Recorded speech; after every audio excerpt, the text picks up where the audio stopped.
Do we have to introduce ourselves like usual? I'm sinking onto the floor. Yeah, I'm sinking into something else. You're in prayer position. I am just begging God to not give us a worse song than this. God, please. You can't see it in the audience because we don't have video right now. Because we are in a CIA. But if I was giving Dawson back shots, it would look the way Dawson It would look like this, yeah. I mean, it's... Well, first of all, welcome back. We're so back. This is the Saint of Scene. It's a podcast. I'm one of your hosts, Dawson. Forlorn Dawson is what they'll call me this week. Punished Dawson. Yeah, I was going to say, Punished Dawson. One of the he-him brothers. Bottom Dawson. Yeah. I'm in rare form today. I'm bottoming and... This song topped you for sure. Yeah. Oh yeah, this song topped me, and I wasn't ready. Yeah, you need a bigger stomach for all that bread. Where do you think it's going? As Juicy J put it. Jesus, I'm a wretched Ian this week. And we have Ian Riley from the band Agi and a band called Love. What's up? I'm also one of the he/him brothers. Right now, at least. Yes. Well, we only really have people with he/him pronouns on this podcast. Yeah, Maddie Caffrey is my favorite he/him brother. But it just kind of happens. Yeah. Well, Maddie sort of has just dude energy. Yeah. If Maddie had a dick, it'd be the biggest dick in the world. Yeah, that happens. I know what you mean. Yeah. Kelsey's dick is the biggest dick I've ever seen. She'd be the girth master. The girth master. You seen Girth Master? Her name would be Dick Penis. I have, yes. Yeah. You've seen the father of Michael Penis. I have only seen his penis in very quick glimpses. Wait, whose? Girth Master. Girth Master. I thought you were talking about someone in your band. This is no. Like we can talk about it. Let's all be honest here. Let's unpack. Let's all be honest here. Let's all be honest. They don't want all that. No. Girls don't want all that. Most girls don't want like all that's that. for athletes. Yeah. That's for other men. That's for Olympic law. Exactly. Yeah, for sure. That's for like people who want to have actual gay butt sex with another man. Why are you laughing at me? Actual gay butt sex was what got me. With another man. Being clinical. All right, well, ignore my half chub. Dick Penis over here. Yeah, I'm Carson Pace. I'm Carson Dick Penis Pace. Dick Penis. Good to meet you. I really hope someone in Michael Penix's family's name is Richard. That'd be so sick. If his name was Dick Penix. Penix. His name is pronounced Penix. You don't know that. I do, but I very lovingly call him Michael Penis. Dick Penis. Dick Penis. Dick Penis. We're really putting this off right now. Yeah. Hey, we're trying to find any avenue to not talk about Centuries, which is our song this week. Yeah. Hey, the girlfriends have walked in. Yeah, the wives of the pod. The wives are here.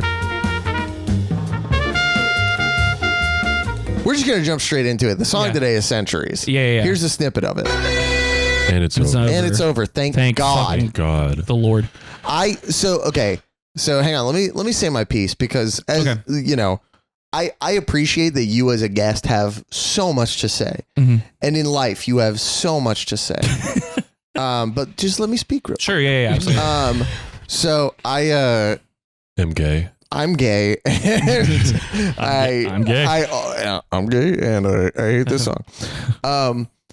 I thought for sure you were going to come in here and just sort of Newman the place up, you know, like this sort of be the Newman to our Costanza Jerry sort of vibe. Yeah. And I feel really like I'd be more of a George in that scenario. No, you are raining on our parade, much like Newman or occasionally Kramer does, but we still love you. Actually, you're more like Kramer. That's what I figured. I know who our Newman is, and I'm not going to say it into the mic. But I'll say it off mic. Yeah. I know who it is. I don't know who it is. I do. Cool. I'd hope so. You brought it up. So you thought I was gonna. Oh yeah. We'll talk about that after the show. Yeah. So.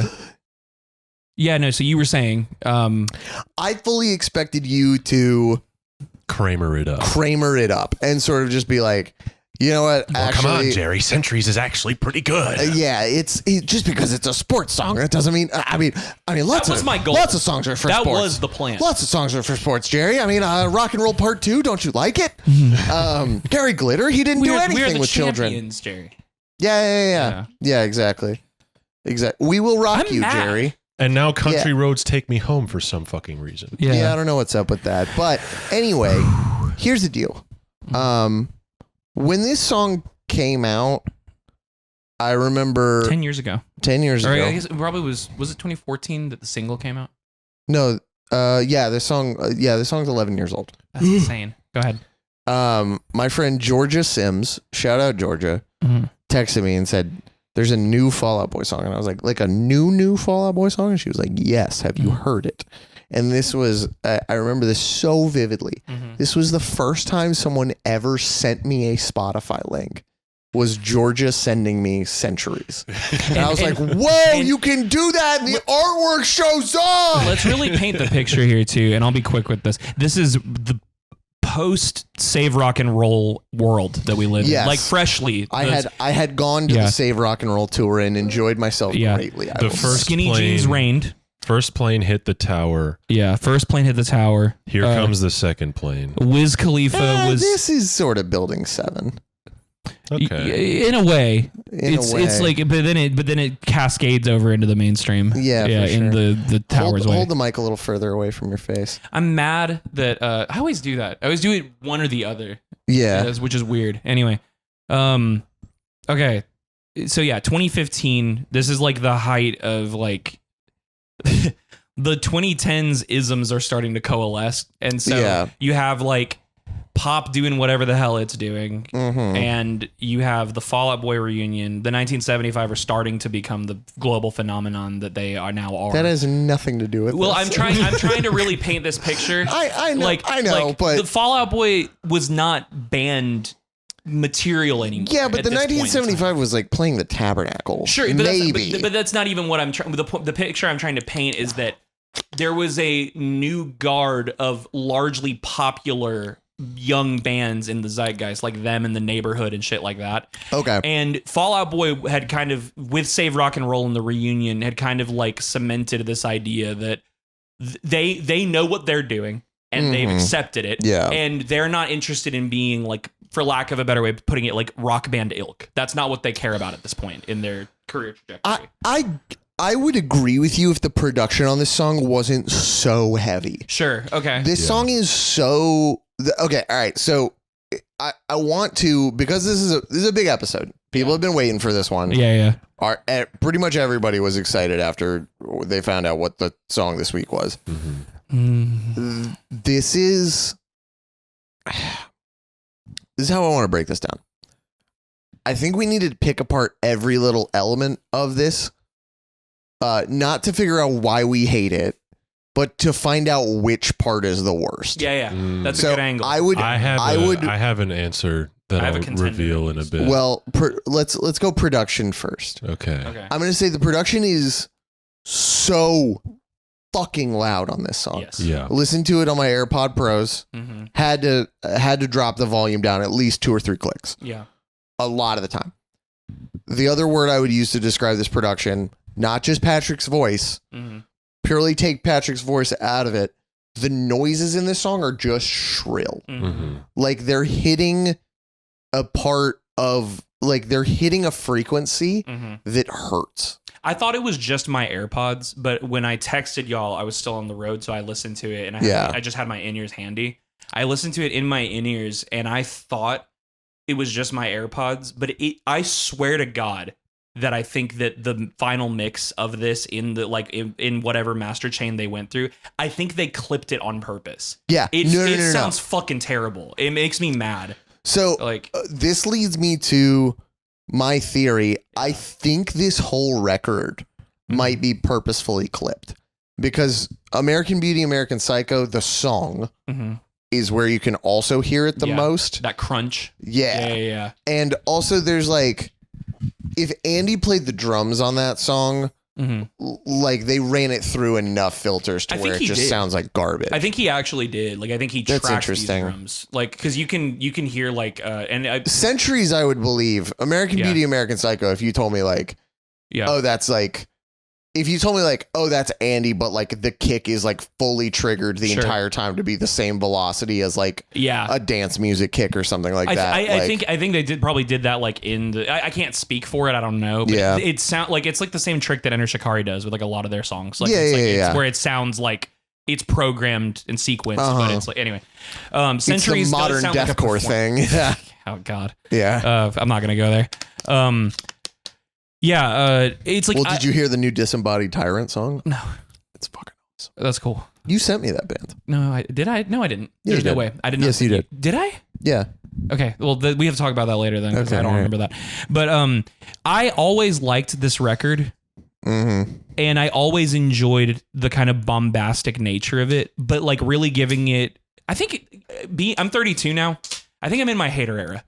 So I think I'm listening more objectively. Finally.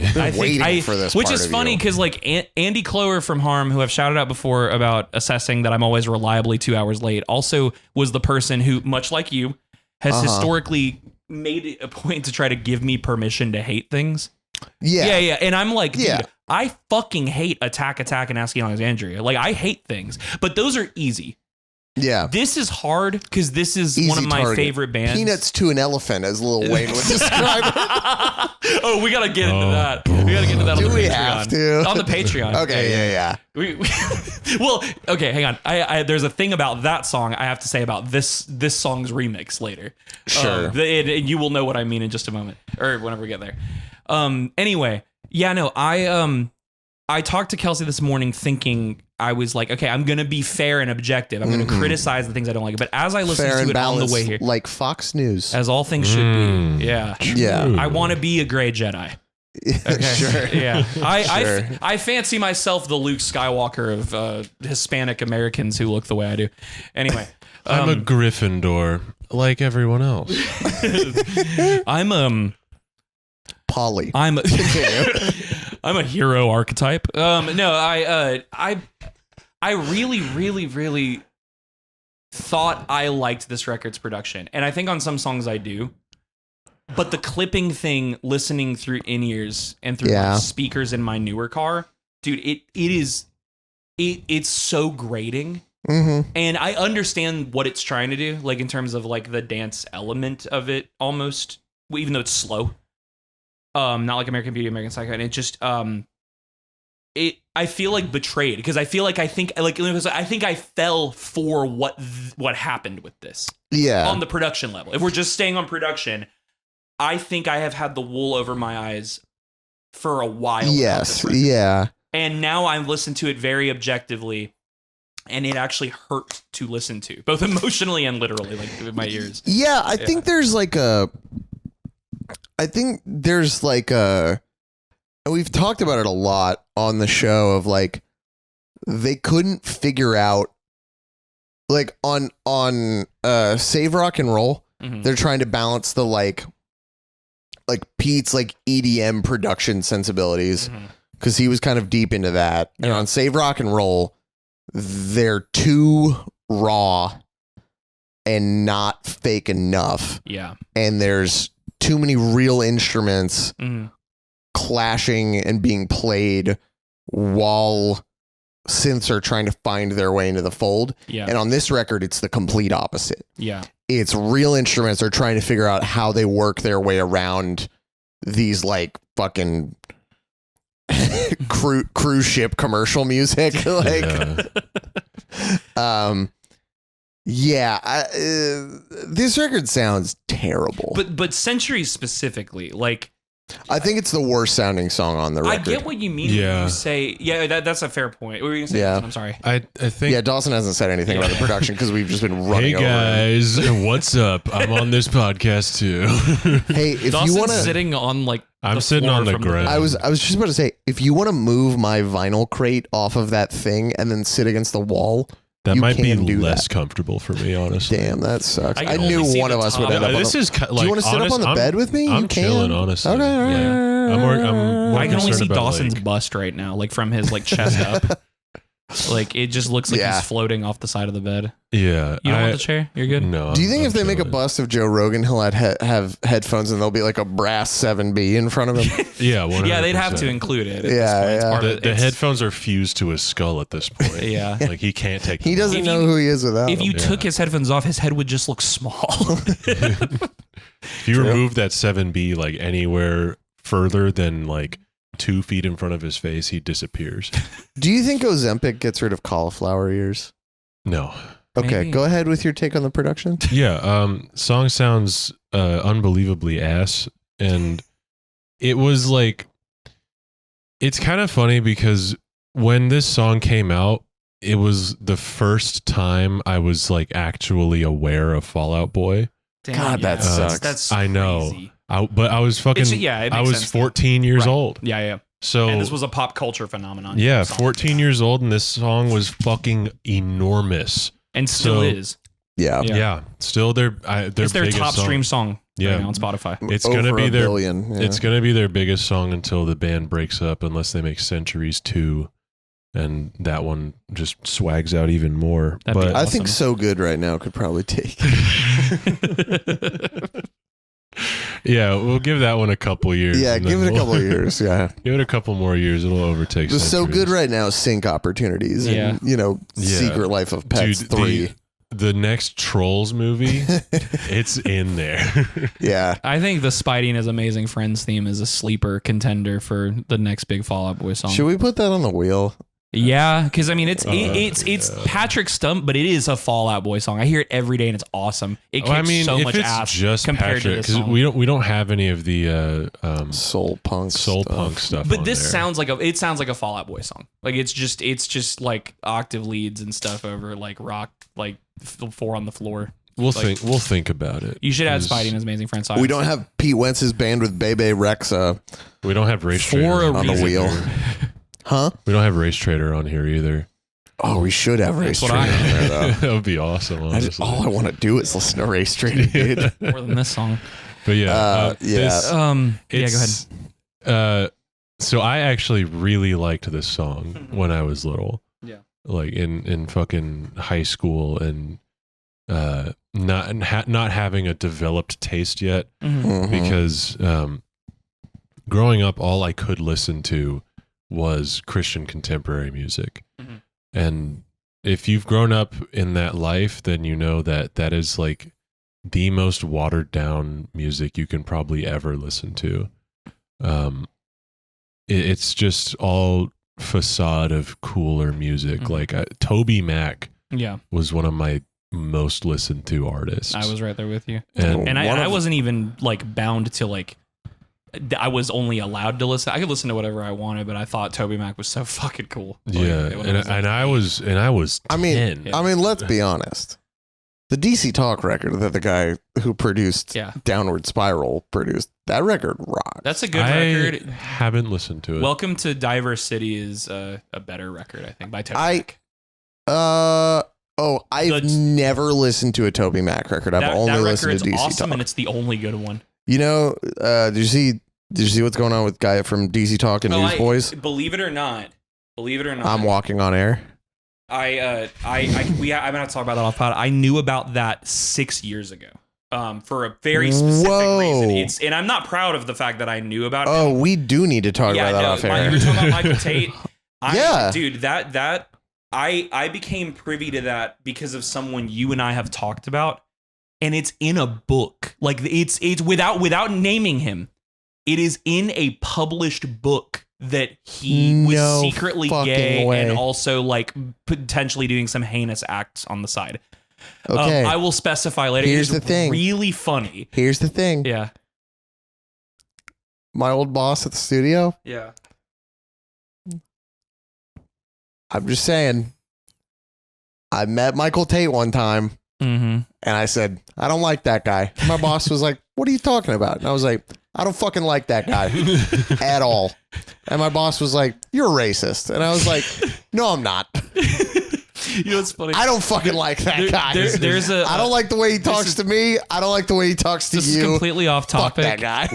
Which guy is this? This is the second singer of Newsboys. Oh, the one that was in DC Dead. Talk, wasn't he? Briefly, yes. Very briefly, he was in DC Talk. Yeah. He was before he was in Newsboys. Yeah. My Anyway, God's Not Dead. Yeah, he was. He was the guy who That's sang not even that his one. song, right? Yeah, he sang it in God's Not Dead, the movie. Yeah, they have so I never saw that movie, but I've seen the scene where the Newsboys like literally show up and do it. It happens at least in the first 3 movies. I have not seen. That's insane. Anyway, I'm not gonna get on the subject. Easy check. But yeah. Oh yeah, no, for real. But like, yeah. What was really funny is Brooks. Brooks has played for a lot of CCM artists. Like Brooks has played for like people from like Elevation and Hillsong, and it's just like easy money. Like it's just he was connected via this like network of Slavic churches, which is hilarious. And there's this one dude we knew who's like 40, who's part of that community. Who this guy sucks. Like he's just like he has like 6 kids and hates his wife, and Yeah. I know right now you're thinking he sounds awesome, but like he's my best like friend. this awful Slavic guy, or I think he's Romanian.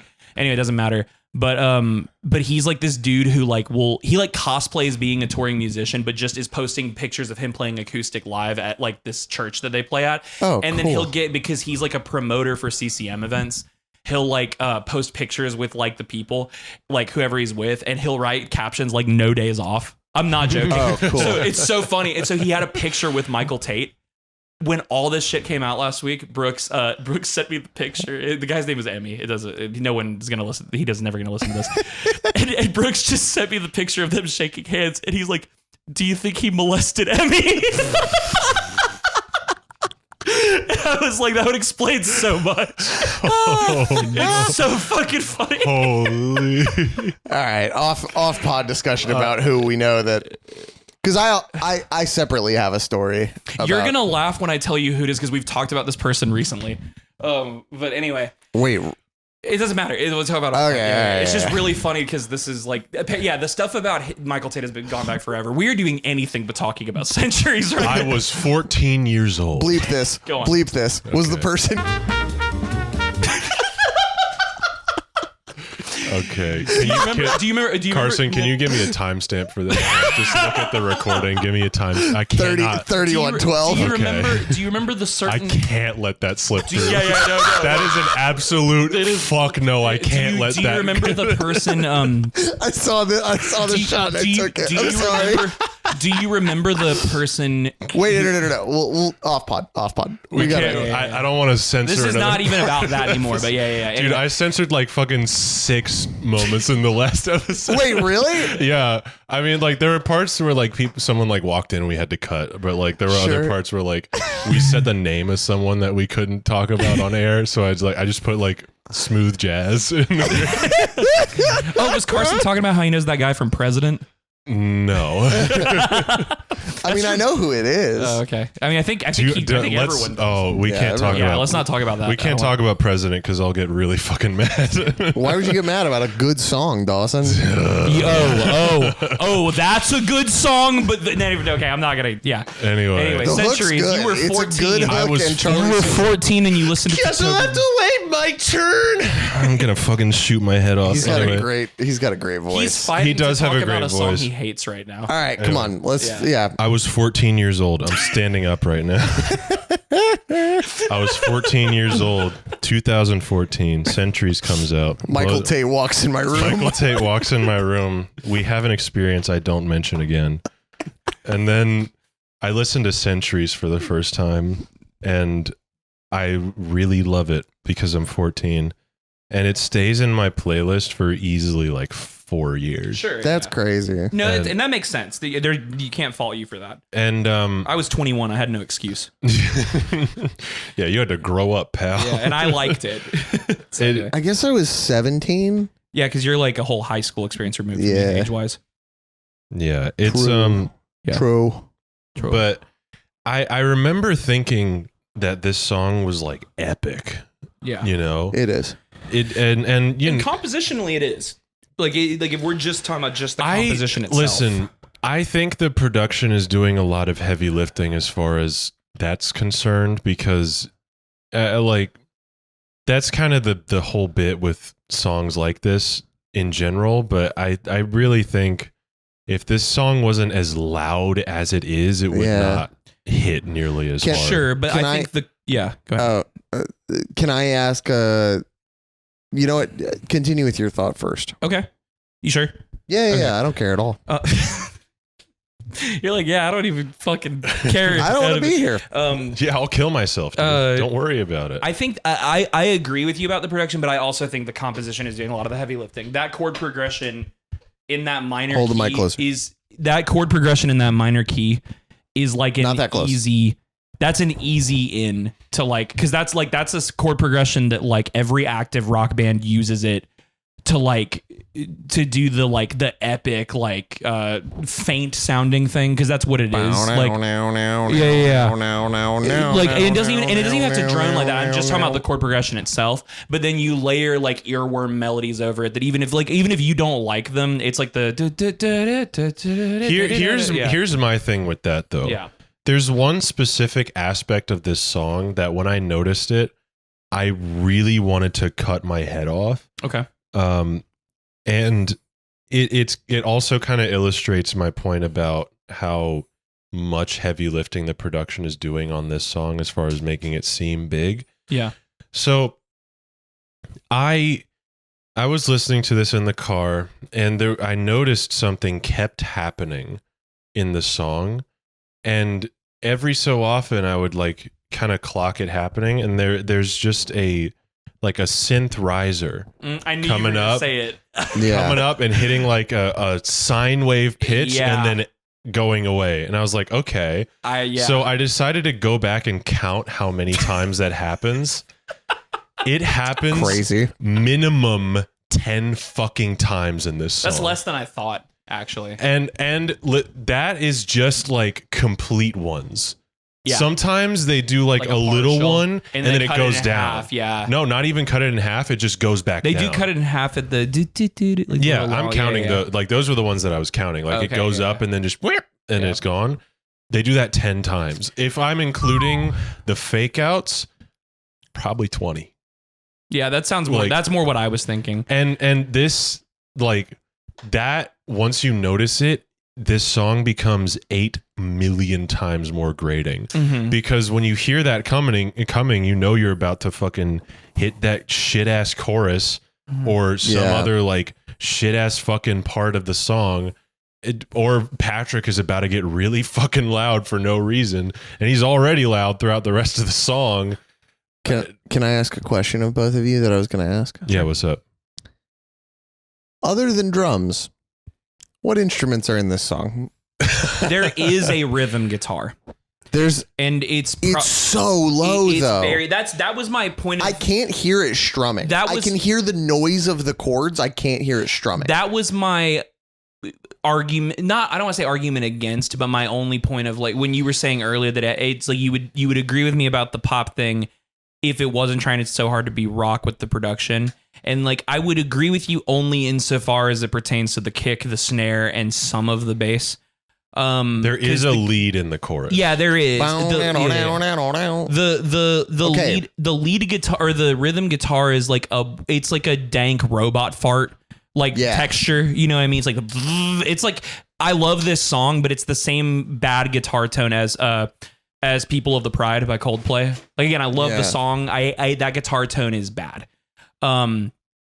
And it's supposed to sound like kind of buzzsaw-y, but they only wanted it to be there for like novelty for that audience. Because most of the people listening to it actually were like you if you were 14, or like people who were just, going about their day in like a department store, or they were watching a sports game, and so they didn't want it to be like too invasive. You can tell that the vocals needed to do all the heavy lifting, and it's like the vocals and the production sit right in front of that weird frequency range of where guitars would be, so they just like sit it neatly behind it, and it just sounds goofy. To me, this song is mostly just really, really loud drums. Yeah. Really, really loud vocals. The Tom's Diner interpolation. Yeah. By the way, this is by order of what is important in the mix.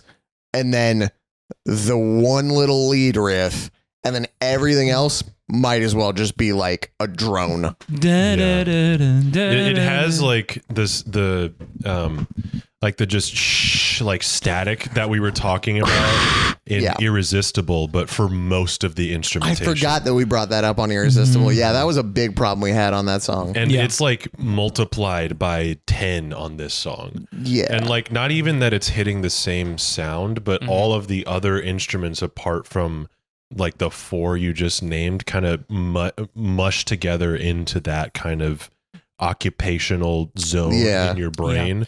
Well, a lot of it's because it occupies like the same like frequency range too. I've said this before about American Beauty, American Psycho, the song. I can get behind that song because it's fully committed to that, even with all of those production choices. Yeah, kind of the it's like a noise rock song. Right? It's like it's dancey. It's almost like it's not as good as this, but it's almost like aesthetically why I liked a lot of Block Party songs. You know what I mean? So I was gonna say Lightning Bolt, but but that's the problem with this production sensibility on Centuries. It's too tempo wise and feel wise. It's too mellow and drony to have that without sounding annoying. Like it just it's like it's actually like bothering me while I listen to it. I can like American Beauty, American Psycho is supposed to be a bit jarring. Also, what the fuck is like the placement of this song? I know it's just a single and it's like the biggest single from this record, but its placement between the title track and The Kids Aren't All Right, which I've talked about with y'all before, it's such a nothing burger. Like it feels weird because this is like the biggest song on the record, but where it's situated, it comes after American Beauty, American Psycho, which has a lot of the same production sensibilities. And then you have the weird, like, Target core, like, whistle thing at the beginning of The Kids Aren't All Right. And it doesn't feel good. It doesn't feel, like, cohesive. It feels like just slapped together. Yeah. It's weird. I would have put this song at the front of the record. Yeah. Like, this would be track 1. It's especially instead of Irresistible. Well, to me, it's like the beginning of this record... ordering wise, if memory serves, because I don't have it in front of me right now, the beginning of this record is like single, nothing song, single, essentially, single, nothing song. Like pretty much. I don't know. Which also, like, as far as a listening experience, if you were there for the rollout, it just like it fucking sucks. Like I've listened to records before where I was there for the rollout and then all of the singles are just in one chunk. Yeah. And then the rest of the album just kind of surrounds it. It sucks because then you get to that chunk of the record and you're like, well, I fucking heard this a million times already. And it kind of, that's why I like it when, like if a band is like waterfalling their singles,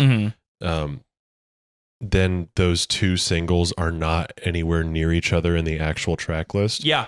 I think that's cool. No, I agree. I completely agree with that. I would go so far as to say, I think one of the reasons I liked it was because like the bombastic like vibe of it was a welcome change from Save Rock and Roll. And I liked Save Rock and Roll. But this one, it was like when it came out that again, I think I had the wool pull over my eyes. I was like, okay, they're not going to do anything like Infinity on High or Foley ever again, so I'm just gonna accept that this is it. And then this song got massive that year, and I just accepted that now. Like it's like a lot of bands were shifting over. If they weren't a band that was birthed in the pop, indie pop rock zeitgeist of the early to mid 2010s, they were a band that was crossing over to that. So to that end, I was just kind of like, oh, this is cool. Like it's like it was the music video was funny and it had like the epic chord progression and it had like earworm melodies. So I just registered it as like I was like, this is good. I'll take it. Is kind of like sure, you know what I mean? To kind of clean, unless we have anything else to say about production, to cleanly segue this into I lyrics? have one more thing to say about production. I think another reason why I was able to like this song when I was a teenager is because my headphones fucking sucked. So I couldn't tell how bad it sounded because my headphones were shit and all of everything I had in my library sounded like that anyway. Your headphones were shit. The headphones were shit and I couldn't tell how bad this song actually sounded. Yeah. It was the same thing when I came back to the Phoenix when we did that song. I still fucking hate that song. But part of why I liked that song when I was younger was because my headphones were shit, and then I listened to that song on like competent audio equipment. Yeah. Because like I couldn't drive either when I liked both of those songs. Yeah. So it's not like I had car speakers. And then I listened to them on like competent audio equipment, like lossless masters, fucking through my fancy ass headphones. And then I could tell how fucking terrible the production was. Which is crazy given the budget and the size of like what the song was. Yeah, but I mean like half of popular music back then just sounded that bad. Yeah. Like Black Eyed Peas were a little before this, but their music fucking sounds like this too. Yeah. Like Boom Boom Pow is entirely built on just a drone that just persists throughout the entire song. And that too was part of like the weird like the indie rock boom of the 2000s affecting pop music in the late 2000s, because like that's just kind of like that zeitgeist was like, let's make it like kind of like almost like hard to listen to because that's part of the appeal. It has to fill up every part of your ears, but we're only going to do that through the mid-range. Right. Well, it's because, and that's I've made the joke before that's all a consequence of like a lot of my favorite bands were like piano rock of the post 9/11 era being what was so popular for like the early and mid 20s, and it's just so Five for Fighting and it's like so in the Fray Boston and by Coldplay, August, like literally early Coldplay, like it's so inoffensive mix, not just songwriting wise, mix wise, that the like more jarring stuff kind of transitioning over to the mainstream became what's your favorite like one or two hit wonder from that era? The Fray. No, the Fray had like 5 hits. They had like 2. Name all 5. How to Save a Life. Sure. You Over Found Me. That's Over true. My Head. Yeah. Heartbeat is a bigger song than you remember. Yeah, that's true. I watched Stay Here open for them in Buford. Yeah, that's right. And it was really funny because their singer left, so the other guy Joe was singing for them, which he sang on. He is the guitarist, and he sang on some of the earlier stuff, so it's not random. But like, you could tell no one in that audience had any clue that like it wasn't the original. It wasn't whatever his name was. Because doesn't he sound exactly like Not Isaac? Exactly, but live you wouldn't tell. You know what I mean? It just sounds like he has that thing. But anyway, they have one more too that I'm not remembering. Yeah, but I think you're right. I do remember all of those songs though. Yeah, which does go to show. I'm going Boston by Augustana. I love that song. That song's I still amazing. that song is still. I haven't seen them live still. That song is enough for Kelsey and I had tickets to go see Owl City with support from Augustana, and I really just wanted to like. I've seen Owl City before with her plenty of times. Sure. I just really wanted to see that Augustana like early opening set, which would have been cool. And that same night there was City and Color was playing at the Eastern, so we had tickets to the one show and instead bought tickets to City and Color, went to that instead. So I still haven't seen Augustana yet. But anyway, before I go to lyrics, because I have a lot to say about that, I'm sure we all do. Oh Carson, when this came out, how did you feel about this song? Were you gay? I mean, like, just being completely honest with you guys, I really liked it. I think we all did. Okay, so we're all on the same page. We all did. Yeah. But what's funny is Kyle was with me the day this record came out. Okay. And Kyle, I think if I showed Kyle Foley, he would really like it. Mm-hmm. Kyle just outright hates Fall Out Boy. Yeah. I like currently outright hates Fall Out Boy. Yeah. Kyle of the famous podcast KSC Eternal Forever. Yeah, shout out. Kyle hates this band, hates this song, hates I'd say 90% of their radio hits. Maybe has a soft spot for like Sugar. Anyway, doesn't matter. Day this record came out, I was like, we're gonna listen to the new Fall Out Boy record and drive around. And I was like, and you get to shit on it while I enjoy it. I was like, that is like our little trade-off. Mm-hmm. And he was like, deal. So me, him, and we ended up eventually picking up Matty Caffrey. Mm-hmm. And during, I think it was during 4th of July, where Kyle's like, I'm just going to be honest, man. Like, I don't even think I can like hate on it. It's so bad. He was like, I was like, what are you talking about, man? Yeah. And then we get to Centuries and he was like, there is something about this song. Mm-hmm. He's like, I don't know what it is, I can't put my finger on it, but the second this song starts, I just want it to stop. And I was like, I mean, that's fair. You don't really like the band. And he's like, no. It has nothing to do with the band. Yeah, he's like, onto something. Yeah. He was like, because there are other songs, it's a taste thing. He's like, this I think is objectively bad. Yeah. And him saying that, I couldn't get that out of my head every time it came on. Yeah. And I took a lot of time off from this record. I'd say after it came out, I probably didn't hear it for another 2 or 3 years.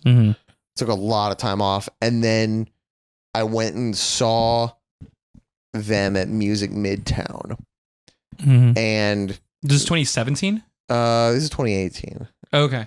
Music Midtown 2018. I didn't realize I played. Oh yeah, because Mania was it? Yeah, it was being rolled out. Yeah, that's right. So they go on stage, they play an amazing set list up until this point. Yeah. They play Centuries, and just instantly, as soon as they're into it, I'm like, this is the worst song I've ever heard. Yeah. I was like, this song's fucking terrible. Which is crazy because it took me years to realize it, but also like, it also took me years of not hearing it. Yeah. Other than like, and that's what's in life. That's what's crazy is like, it's funny you say that, because seeing them with you at Hella Mega and then seeing them again on arguably the greatest show that they could have ever possibly put on at So Much for Tour Dust. It was those two experiences that made me go with this song, this should be badass live. Yeah. And it's just not hitting for some reason. Yeah. Like I actually felt that and I couldn't figure out why. And I remember, and to your credit, you did express that when we saw them together. I thought it would be. I think I said something like I thought I kind of wanted more from that. And then when you thought the roof was going to burn down. When they played that I thought song. it was going to be badass. Like, because it's like even songs that suck, when they have those dynamics and you push them live, you can kind of get behind them. You know what I mean? There's so many bands that have that example. You know what I mean? And I remember watching it with Kelsey at Lakewood, and it was like toward the end of the set list. And I just remember being like, okay, Centuries. And I was like, and I remember like actually feeling like it was taking a long time for it to be over. Like I knew that they were going to close with Saturday, and I was already bummed that was the close. And I love Saturday, but I was bummed that was the closer to this like perfect set list otherwise. And I just wanted them to hurry and get to that. But I didn't know why. I couldn't pinpoint. And now I'm looking back, and again, now to cleanly segue to the lyrics. This might be, I'm not joking, and this is saying something. And I like this record, but I can admit this about a lot of the songs on this record. This might be the worst written song on this record. Worse than Irresistible. I'd go one step further. It might be their worst written song ever. Really? Oh, ever. Yeah. I fucking hate the lyrics. The lyrics of this song are inane at best. Like they're like. Do we have them all pulled up? I haven't pulled up. Yeah. Okay. So I have notes. I have them pulled up. Yeah. Outside of the members of Fall Out Boy and Suzanne Vega, the woman who wrote Tom's Diner. Yeah. Outside of that. And we need to talk about this. Sorry, go ahead. There are 3 additional writers and then a producer whose name is Omega. Yeah. Omega. And let's go ahead and throw this out because we've already name dropped him before. Jake Sinclair. Jake Sinclair is on this. You motherfucker. You remember what I said earlier? Like I feel like a grandfather right now. What I was saying, I'm like, boys, you know how I said I'm in my hater era? Yeah. I think my biggest op right now as a songwriter is fucking Jake Sinclair. I'm actually, and you know what sucks is he doesn't have a catalog of bad songs, but we've discussed his catalog. We don't need to get into that. He absolutely does have a catalog of bad songs. Well, it's not entirely is what I'm saying. It's like, but that's what I'm saying is like 50 Ways to Say Goodbye by Train is on there, brother. Like there's no matter how many you could write you could write Welcome to the Jungle 8 times and 50 Ways to Say Goodbye would still be on your We're on resume. the same page. What I'm saying is like it's not all stinkers, but it is it's Titanic misses for me. Yeah. Like, and it's multiple with multiple huge artists that came from this specific pocket. Mm-hmm. And he, for being a writer that consistently gets invited back to these sessions, he has no fucking excuse being you can feel that it's someone other than Pete, because who the fuck writes "Only Born Inside My Dreams"? like now let's hang on. No. I need to start with this one. Okay, hang on. Yeah.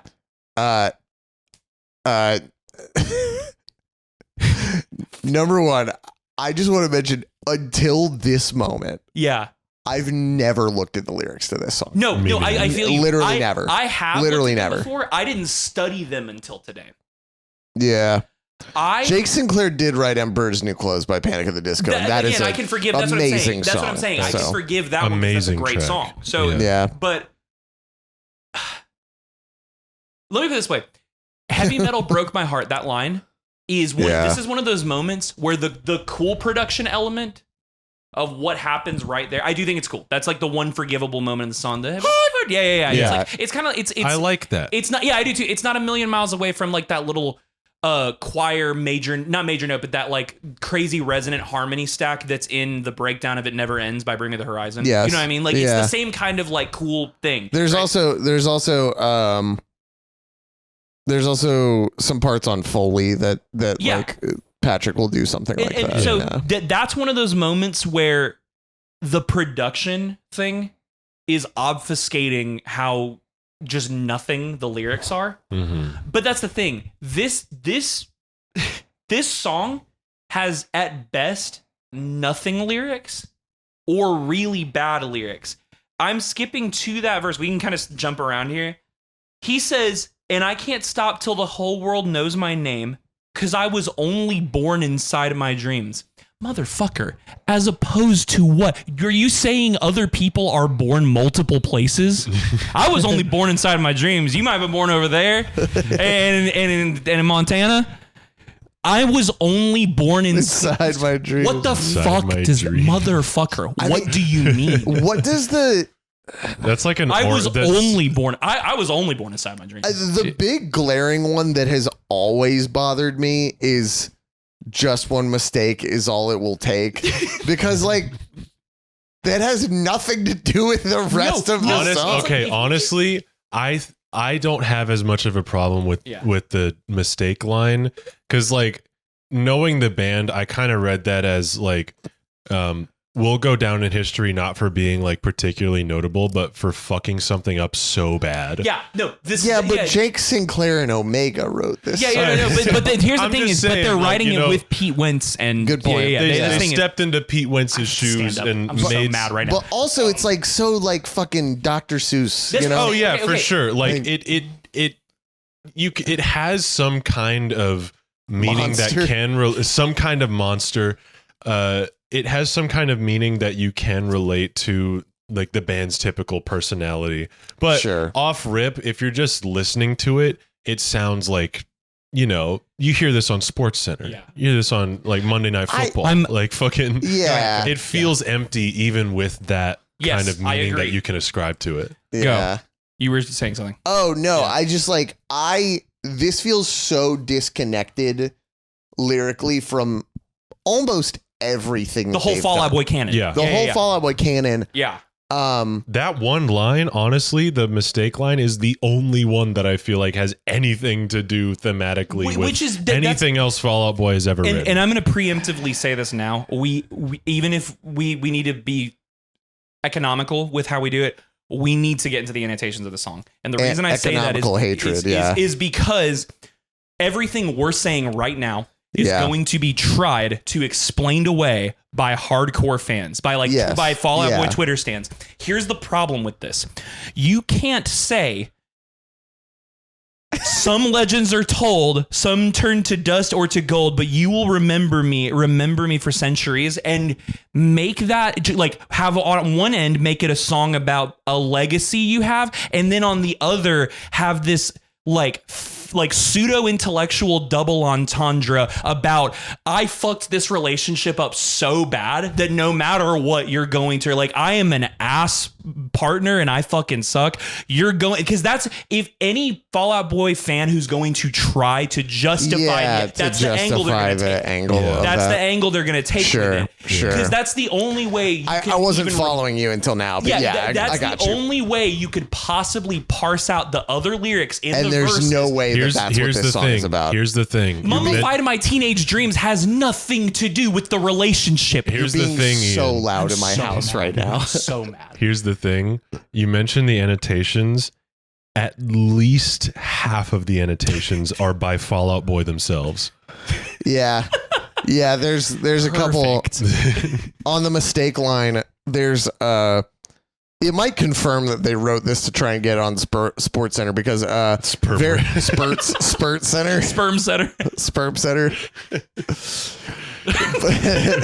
Spurt Center. Yeah, going on Sports Center, just fucking jizzing everywhere. Just jizzing. I was going to defend this song. Go ahead. Yeah. Sorry. I'm like, yeah. It's Pete going, I only ever visualize this and playing this when I think of these words. And it's Mike Tyson's Punch Out. Okay. And then it says a lot of ABA on that old NES to get Mac to back up. By the way, it's Pete editing these, not that it matters. I just talk about Patrick sometimes in the annotations, haha, which would be weird if it was him annotating them. I'm glad he had fun annotating this song. I'm glad it was actually him. I have nothing against Peter Wentz. Doesn't explain the line at all. No, not at all. Or the fucking bridge. Well, I think like in some kind of sense it does explain the line because it explains that they were just going for vibes. This is a Red Hot Chili Peppers song. No, like, for real. This song was written by Anthony Kiedis, and they just didn't want to admit it. No, that's what I'm trying to say though. This is my problem with this song. I understand that. If you're gonna do that, do you hire out all of these fucking songwriters and go to these lengths to make vibes that you could like just jot down in your notepad? Like, I mean, just nonsense lyrics. No, you hire famed pedophile Anthony Kiedis. Or famed pedophile Jason. I'm kidding. I don't know. He might be. He might be litigious is what he might be. Yeah, Jake Sinclair, you're probably a fine guy. Yeah, you're probably okay. You did write The Emperor's New Clothes. Come on. Honestly, please, I need to know. Jake, I'd love to talk to you, Jake. My number one op. Jake, my ultimate my number one goat, Jake Sinclair. Bruises on your thighs like my fingerprints, and this is for to match the darkness that you felt. I never meant for you to fix yourself. And this is supposed to match. What? Bruises on your thighs like my fingerprints. Come on, and let me in right before that. Bruises on your thighs. I don't like that. And I'm not trying to be one of those people. I'm just saying it's bad. It's stupid. Yeah, like what does that mean? That line in isolation, like it kind of feels like something that Pete would write, but in the context of in the rest of that stanza, it's so nonsensical. It's too smart for this song, but it's also still not very good. Yeah, like that's like a C tier lyric in a Foley song. Mummified my teenage dreams. No, it's nothing wrong with me. The kids are all wrong. Mummies scare me very bad. So that's another reason I don't like this. Yeah. I hear that and I get scared. I'm scared. Oh, fuck. What? The kids are all wrong, which is funny because of the next song. The story's all off. Heavy metal broke my heart. Heavy metal broke my heart. And then come on, let me in, bruise on me. It's I don't even want to read it again. It's not worth it. Did you guys see the annotation on Heavy Metal Broke My Heart? No, I don't have the annotations open. Can you read it to me? Yeah, it's just a picture of Cliff Burton. And Pete says Cliff Burton forever. I fuck with that. That's kind of hard. I fuck with that too, but can't lie. But what are you trying to say that Cliff Burton forever, baby? You just inserted a lyric about how the dude got crushed by a bus in this song about how no one's going to remember or forget you? This doesn't make any sense. Yeah, the line, I mean... Is that, or unless he's trying to say no one will forget me because I'm like Cliff Burton, meaning this song is like a fucking bus that crushed me. I think it's more so I'm like Cliff Burton and that everybody will remember me. I guess. Yeah, I mean, but even then, that line does not speak to any reference to Cliff Burton at all. Yeah, so if that's the No. annotation, Like, the is that by first- Pete? Yeah, all of the by artist Pete. annotations are by Pete. Like, we'll mention if it's not an artist annotation. Yeah, I'm curious to see the Fall Out Boy stands trying to defend this. Yeah. Like the bridge. Oh, go ahead. Sorry. It's kind of funny because that heavy metal line is like almost works with the Cliff reference, because generally the first thing that most like normies think of when they hear the words heavy metal is Metallica. Yeah. And if for those who live under 8 million rocks, Cliff Burton was a member of Metallica. And then he tragically... What if I'm a woolly mammoth? Can you explain it to me in that way? What? Can you explain it to me like I'm a woolly mammoth? Yeah.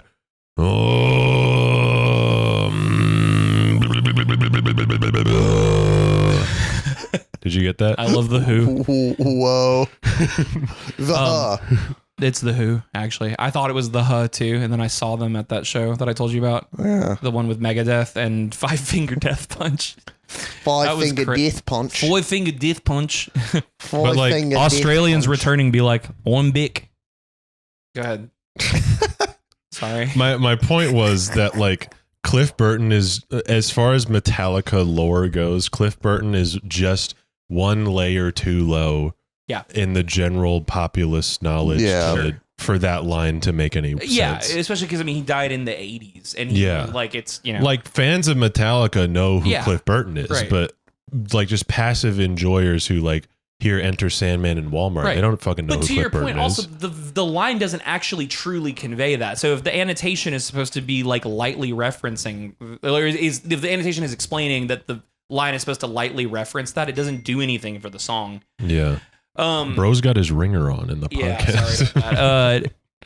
Because I was okay. I can't stop till the whole world knows my name, because I was only born inside of my dreams. Here's the thing with that. Here's the thing with that line. I have a really weird. I don't know if it's weird. I have an odd opinion about that line specifically. Okay. Whenever I hear, like, before listening to the song today, I thought that those two lines were the first two lines of the first verse. Oh. I thought those were the lines that kicked off after the first chorus. Sure.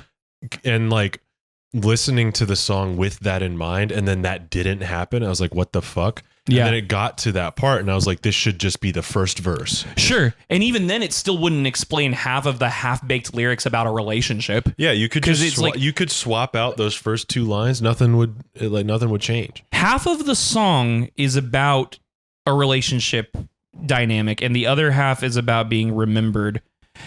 He goes on to say, until you it's like, because I guess that's my name, because I was only born inside my dreams, until you die for me, as long as there's a light, my shadow's over you, because I'm the opposite of amnesia. The opposite of that amnesia. line, I'm trying to think of a simile to illustrate just how poorly written that line is, and I've got nothing right. Like, hey, I'm the opposite. He hits a cool vibrato there. That's like when you hear like, that's a line I would expect from like when I was in high school and I knew like some normie dudes who were in a band that sounded kind of like Collective Soul, and they're trying to say like, you won't forget me because I'm the opposite of amnesia. Yeah.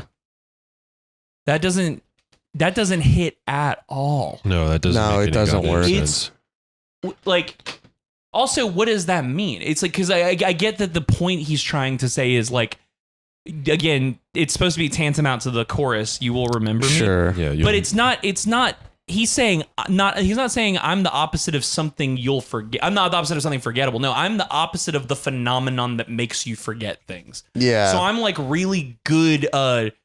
He might as well have written, what's that vitamin from salmon? The omega-3. I'm like omega-3. Would be the transliteration. I get what you're saying. It's just such an insane thing to say. Yeah. I'm like omega-3. So you're going to remember me. Better line. I think that It's not, but you know. It's so bad. No matter what way you spin it, it's bad. Go ahead. Sorry. In a better written song, I would not have any problem with that line. In a song, it's not. Here's my point with that. Fantano made an interesting point about, and I'll loop this back around. It'll make sense, I promise.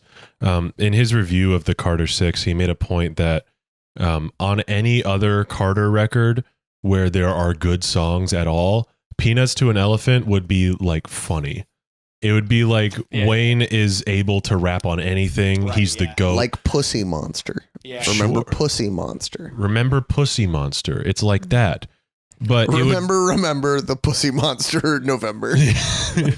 But it's like a novelty where you have this whole album full of bangers, then in the middle is like this meme song where Wayne is like, I can rap over fucking anything. Yeah. I can get Lin-Manuel Miranda to produce a beat for me and I can rap over it. That was like the novel thing about like those records too. Like, it was holding the mic a football field away from you.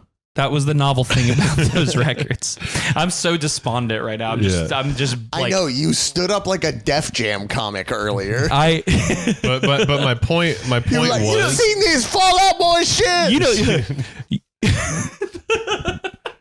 Parents. Crazy. Anyway, my point was, if Centuries was like a good Carter record, and there were good lines all around this. No. This is the first time. My boy's cooking. No, my boy's cooking over here. My boy's fucking cooking. No one has ever made this assessment before, ever. If that line, I'm the opposite of amnesia, was surrounded by good lines, I would not give a fuck. Right, yeah. But because there is nothing else to grasp onto throughout this entire rest of the song, that line sticks out. Like that little like logical contradiction where it's like, that doesn't make any fucking sense if you think about it. That wouldn't matter because the whole song is aura farming. It's like it would but be, there's no aura to farm. Right, exactly. It's like isolating the line from a Millie, like I'm a venereal disease, like a menstrual bleed, but like the rest of the song works. You know what I mean, like it's like Amber's laughing from the bathroom. Yeah, like no, it's like if the rest of the song didn't exist around that, it wouldn't work. So I see what you're saying. It's still a bad line. Oh yeah, it's still a terrible. It's still line, it would be a bad line in any. Call me Omega 3. Yeah, in any, because you'll remember me. If you removed this line from any context that it has, you keep trying to make the Omega 3 happen. It's not. No, it doesn't. No, it's bad. That's the point I'm trying to make. But it's yeah, sure. This line could be in a good song, and if you took it out of the context of that good song, it would still be bad. But in the context of that good song, it would be fine because it's in a good song that has well-written lyrics. But the fact that none of the other lyrics do anything makes this stick out even worse. I agree. This song is two guys and they're Eiffel Towering me. I could agree. I could not agree more with that and what Dawson also said. Yeah. The bridge. We need to talk about the bridge. We've been here forever. And here's the frozen proof. Which, by the way, the first time I heard this, I thought he said the frozen fruit. I'm not. I did too. I did. Until this moment right now. Which makes it funny because of the poison part. But yeah, so I could scream forever. We are the poisoned. Now here's the thing. That line reminds me of why I hate the lyrics to the Phoenix so much, because it's similar. We are young and fucking epic kind of sentiment that I just can't stand. Yeah. It's like, but whereas the Phoenix was an entire song of that. It's that Kyle Gordon song where he's like, we will never die. Yeah. Whoa, we are young. Whoa. That guy's awesome. I bought his Fortnite emo, bro. I hate. He's a Fortnite. Oh, that's right. He does have a Fortnite. I'll go ahead and say it.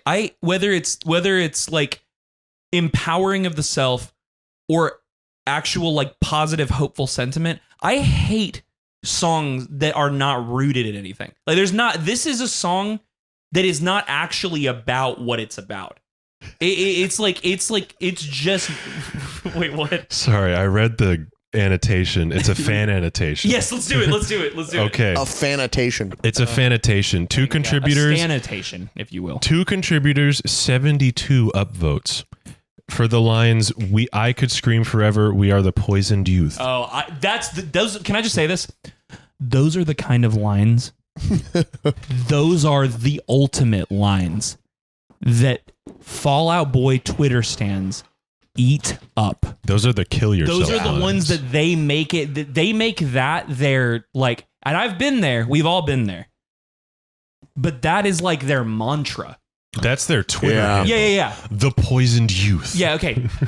Hit me with the annotation, the stanitation, if you will. I'm so fucking mad right now. They are poisoned. They are dying, and they are ruined. They could scream forever from the anguish they have felt. How could something grow to be strong and healthy when they were ruined in the beginning? They are, quote unquote, poisoned in the minds of people who listen to more, quote unquote, mainstream music, and that their music is sometimes viewed as, quote unquote, inferior or, quote unquote, less valid than that of mainstream music. Motherfucker, this song has 100 bajillion streams. This song was on SportsCenter. They put this song on Fox Sports. They put this song on Sunday Night Football. They put this song on Monday Night Football. They put this song on Tuesday Night Football. They put this song on Wednesday Night Football. They put this song on Thursday Night Football. They put this song on Friday Night Football. It was in rugby. They put this song on Saturday Night Football. They put this song on the fucking Super Bowl football. What are you talking about? Mainstream. This is mainstream. They put this song in the Black Parade. They put this song in the Black Parade. They put this song in my sub. They put this song in my washing machine. They put this song in my refrigerator. They put this song in my shake. I am done with this bit. Yeah, we killed the buffalo. I'm good. They put this song in this bit. They put the song in this bit. You sound like Jerry Seinfeld now. What's the deal with this bit? They put the song in this bit. Kramer, I'm 38 years old, dating a 17-year-old, picking her up from high school, Kramer. Okay. Fall Out Boy. Okay, can we let's bookend this segment so we can get to the fucking Juicy J remix. I'm gonna kill myself. I'm gonna kill myself. Oh my god, we still have to do that. Why did you mention that, bro? We could have gotten away with it. No, we can't. This is a big episode. We could have gotten away. We could have gotten away. We could have had someone tweet at us, be like, "Hey, you didn't talk about the Juicy J remix." I drove an hour for this. We could have had someone tweet at us and say you didn't talk about the Juicy J remix, and I would have told them to kill themselves on Twitter.com and gotten my account suspended. Okay, but let's bookend this. I'm gonna just say it because I made the somewhat substantiated possible claim. The more we talk about the lyrics, the more I think back on this record. Even with any redeemable thing I could say about Centuries, it is unequivocally the worst written song on this record. Maybe the worst written Fall Out Boy song. Why the fuck did you do that? That was pretty cool. I saw the shot and I took it, man. I like that to you. That was the shot. You were like, I'm going. I had to fart. It was funnier if I did it in the mic. Take the shot. There's a blue elephant next Fart to you. in the mic. I know. I wanted to Dave and Buster's. That's awesome. Dave and Buster's. Yeah. Worst. Can we agree? Are we in agreement, or is there a worse song on? I don't think there's a worse song. I think this is the worst written song in their entire catalog. That's crazy. You might be right though. It's actually at this point it might be possible. Lyrics, like I think this is the worst set of lyrics they've ever shat out for their entire catalog. Would you guys consider this to be an essential song of the beginning of streaming era? Yeah, absolutely. Yeah. The billion plus streams are a testament to that. The billion plus streams. Also, when I think of when everyone started having Spotify, I kind of immediately start thinking of this song. Yeah. This is a Spotify ass song. And it became I think of this song and Thinking Out Loud by Ed Sheeran. Mm-hmm. Yeah. No, you're dead on. It was that era. I'm gonna kill myself. I am gay. We got him. Boys, pack it up. We fucking got him. That was the whole purpose of this podcast. We fucked Ian and killed him. We fucked him and killed him. Okay, so Juicy J. The remix. You know what's fun about this one? Is that it harkens back to when we covered the... Wait, do we have to rate Centuries? No, we can get to that in a little bit. It's not your show. I don't remember if we did that before we... We'll get there. I don't remember if we do that before we get to the remix. Yeah. Good luck logging into the Patreon. The password is long. It's an easy password to remember. It's 4 letters. Okay. All right. Yeah. Do we normally? It's the last name of a Chinese guy I knew. Oh, the guy from your party? Which Chinese? The one on the wall? The Chinese Communist Party. He was Korean, you racist. Not. Oh, was your Korean birthday party? Is that what you're saying? No, exactly. I had a Chinese birthday party, God. but I had my Korean friend on the wall. Be consistent, my friend. I'm asking you to be more racist. I'm watching you just die right now. Carson, I need you to get 100% more racist. All right, well then let's talk about Juicy J. Okay. I have some choice words for that young gentleman. Hold on. I don't remember if we rate the normal song. I thought before. we. Okay. And we moved on. All right. I'm gonna be. Okay, go ahead. Yeah, you go first, Ian. Actually, I'm going to still give it a 3. Purely on the merits. What are the 3 points? And you have to tell me them right now. Need to give me I already stated them in this conversation. Itemized list right now. The compositional elements are still sound. They're fine. They're like if you apply them to different. If you, that's my opinion. It's Well, you're wrong. So okay, thanks, man. The compositional elements are sound. It could be any other song and it'd be fine or much better. It is catchy. It makes me mad that it is, but it is. And I did enjoy it live. But it did expose like just how poorly written there were cracks in the armor. Yes, exactly. Cool. So it's like it's fine for what it is. In that, but what it is dog shit. As far as dog shit goes, this is slightly less bad than other dog shit. I'm giving it a 1. And the singular point that it gets is because now Suzanne Vega probably doesn't ever have to pay rent again because of the writing credit that she has on this song for writing her very good song, Tom's Diner. Shout out Tom's Diner. It makes me mad that is the best redeeming quality of this thing. Yes. No offense to her. Go ahead. I'm going to give this a -5 because I still have to pay rent. And I am not Suzanne Vega and I did not write Tom's Diner. Yeah. So the one redeeming quality of this just reminds me how she wrote a good song and then a worse song came out and now she has rent like covered for the rest of her life, but I still have to pay rent. I like the idea that like one of like CJ, Ian's daughter, might be in college, 14, 15 years from now. And like she has a friend who's like paying for all of her shit. Like, she's broke. She's in college. Not broke, but like she's in college, money's tight. She's got no money. Yeah.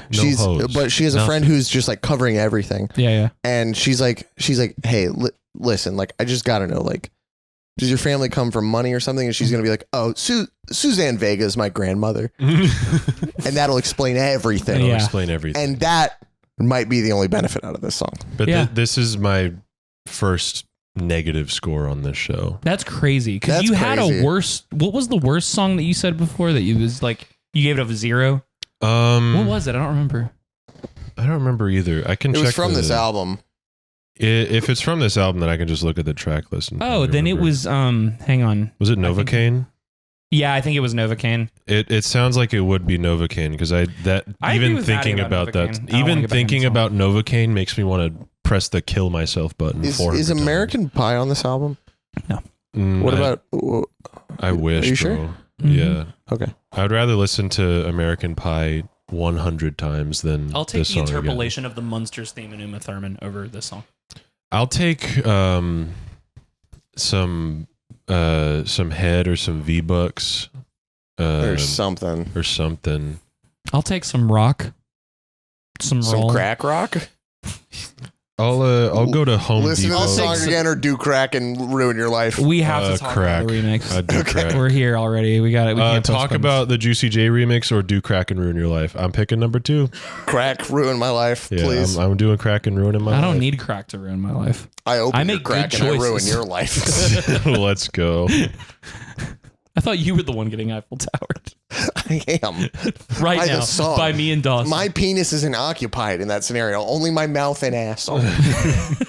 I've still got some mobility to do something. I can do one thing, autonomy. And it's break you open like a coconut, Ian. Thanks, man. That's really sweet. You're welcome. It's bust you open. I texted y'all earlier. I texted the suicide hotline in preparation for this episode. Remember, I don't want to be alive. Remember when I want to be alive. I can't remember. I feel like my life ain't mine. Who can relate? I can't remember. I can listen to Fallout, boy. Do we do a snippet of the remix? Yes. Yeah. Okay. Here's a snippet of it. Boop. Forget my name. I'm a legend. Putting in work. And it's over. I'll let you sit in that one. Yeah, I don't like sit it. in that one, brother. Post it up. Juicy J gonna poke it like wet paint. So it's weird that it's convenient that I was on an episode about The Kids Aren't All Right, because that remix, the Azalea, the Falling Out the Coop, Falling Out the Coop, the Falling Out the Coop one. That's a classic. That remix. That's my favorite Dawson joke of all time, which was, "Oh no, this car only has 2 doors." Positively tumbling out the coop. When I'm falling out the coop. It feels like a flex the way she says. Yeah. I'm tumbling out the coop. I have a car that won't fit all my friends. What's weird about this is that unlike the other remixes on this record, like the Big Crit one, which was actually kind of good. Good ass song. All because of Crit and whoever it has produced nothing it. to do with the song. Yeah. This is like The Kids Aren't All Right, which is to say it's just been replaced with trap hats and a trap snare this time, and 808s and subs. And instead of it being a remix, there's just a Juicy J verse at the very beginning. Mm-hmm. And then the rest of the song is just fucking centuries. That's the case for a lot of these, though. Like, there's, is it? Yes. I will say, no bridge in this version. Oh, yeah. That's right. Yeah. They cut the bridge. Well, it's because they had to add the Juicy J verse. Yeah, which honestly, I'd rather take the Juicy J verse than the Juicy bridge. J verse makes this shit 5 minutes long. It's which is crazy because it's so short. Do we enjoy Juicy J? Yeah. In concept, yes. In 3/6, and also Slob on my knob. Yeah. Slob. Yeah. Obviously. Like corn on the cob. Whether you like him or 3/6 or not, he is a pioneer for modern music. Like what they did. It a shaped, pioneer. It shaped a lot lot of modern music. Like it's just the reality.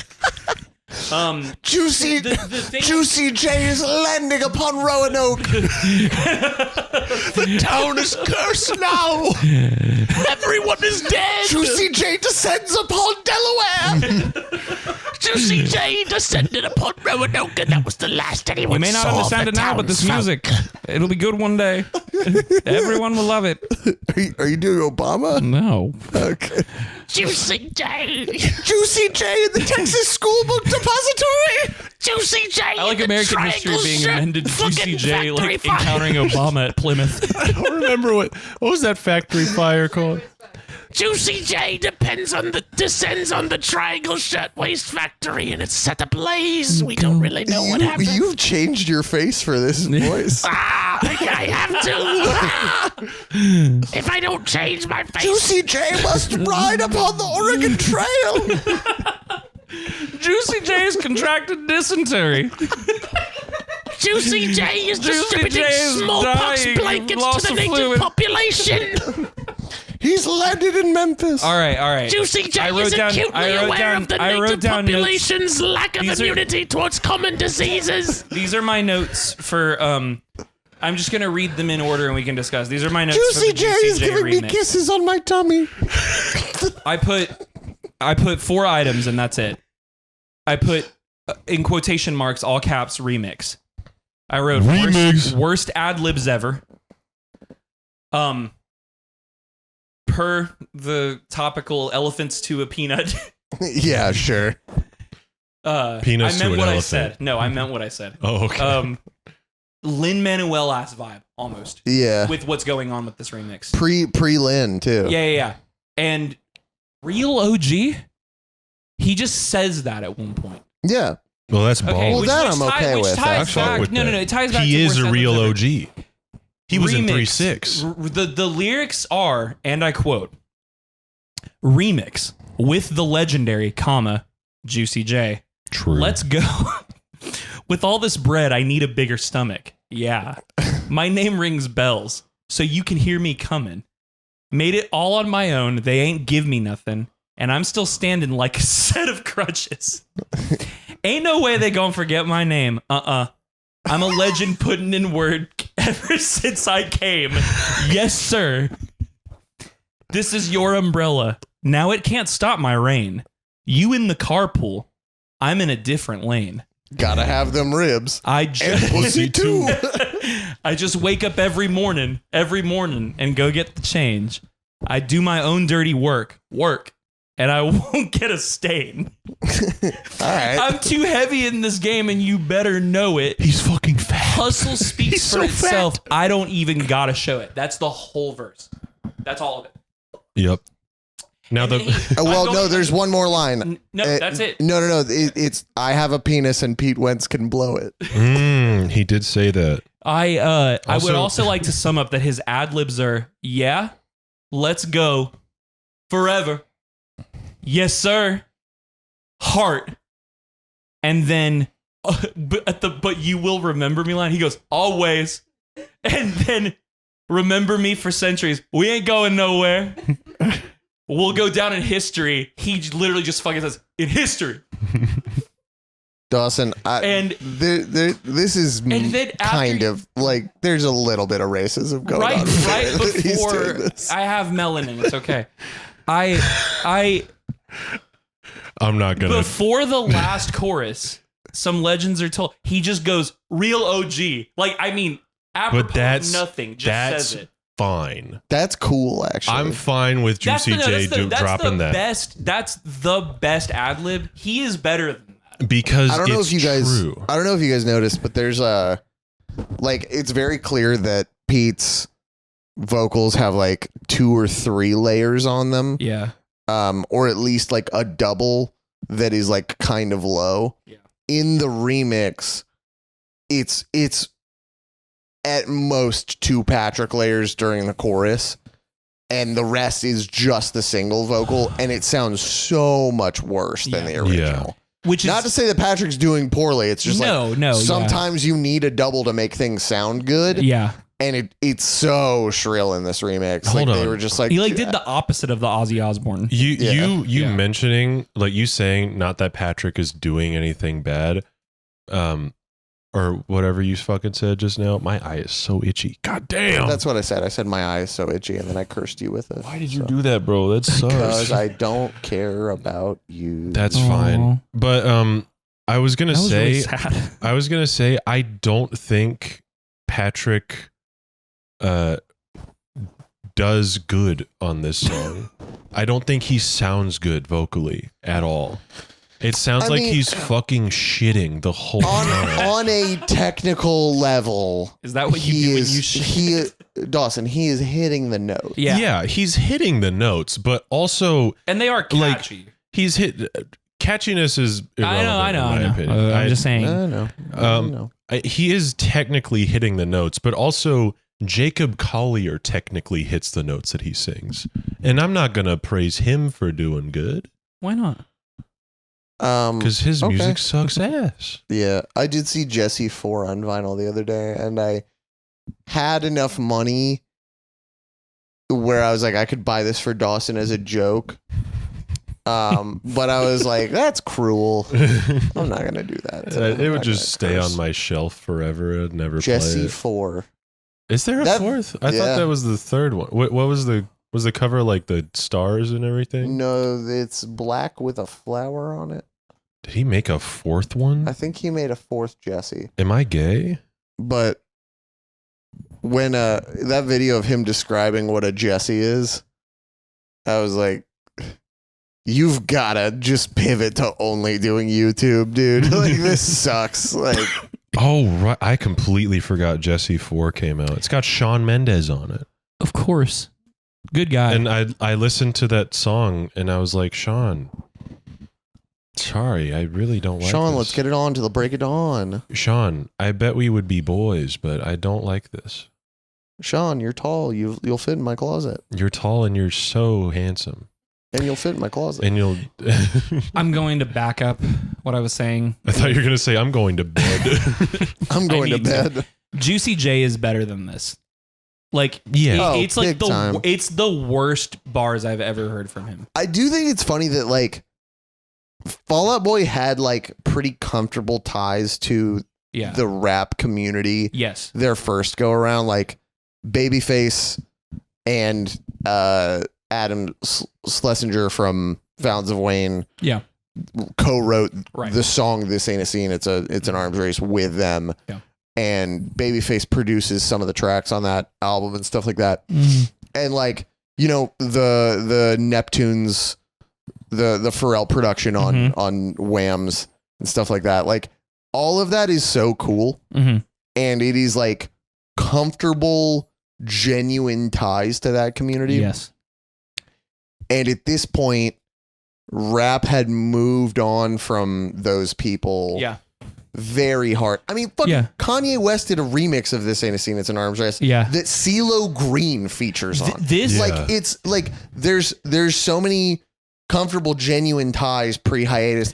Then post-hiatus, rap, at least in popular culture, has moved on from those people. We need to like hang on. That like. Now they have to dip into like people who are more relevant. Yeah. Which like I would call their connection with 2 Chainz relevant and genuine, but also like 2 Chainz doesn't 2 Chainz remixed My Songs Know What You Did in the Dark, but also like no one knew that happened. Yeah. This feels so disingenuous with all of the features. Like they're all so half-assed. Yeah.